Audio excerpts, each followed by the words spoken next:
So just to give some background about how I found yoga, it all started back in 2004 when I retired from football and I decided to travel the world and try to find out more about life. And I went to different places. I went to Fiji, I went to Australia, I went to India. When I was in Australia, I started to meet different people from different walks of lives. And they all had very interesting things to say, interesting things to share. And it was great for me, being a football player in that environment pretty much my whole life, to be able to hear about new ideas, thinking outside the box. And so when I came back to the States, I had a more of an open mind. And I started looking on the internet because I needed a job. And I found a school in Northern California that taught Ayurveda, which is the ancient healing arts of India. And so I started taking this class and started learning about yogic philosophy. And part of our classes, every Tuesday and Thursday, we had a yoga class in the morning. And so the first type of yoga we taught was Ashtanga, which is a basic power yoga, which was great for athletes. And I really enjoyed it, and it really worked up a good sweat, and I got a good stretch, but that was it.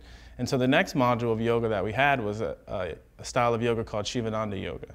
And that's the yoga that I teach. And after the first class of this yoga, something in me just kind of opened up. And I told myself, I got to find out how to do more of this. And so that next weekend, there was an ashram, which is like a place where they just do yoga.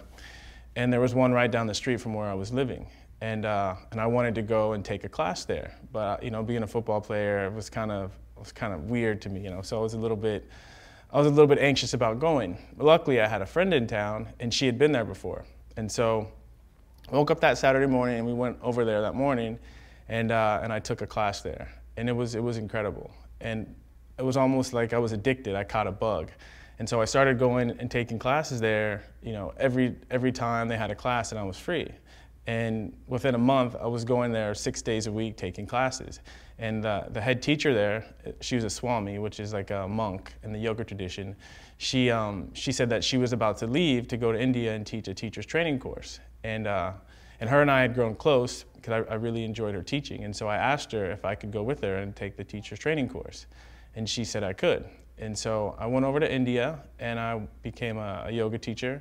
It was an intense 4-week course. I'm telling you, I was there and it was so hot, and they had us from 6 o'clock in the morning until 10 at night, and I had these memories. This is just like training camp. And so after 4 weeks of that intense training, I came back to the States and started teaching yoga. And since then, I've been able to incorporate what I learned in India with what I've learned as a football player and as an athlete to come up with a unique style of practice based on the Shivananda yoga tradition. Get in the game.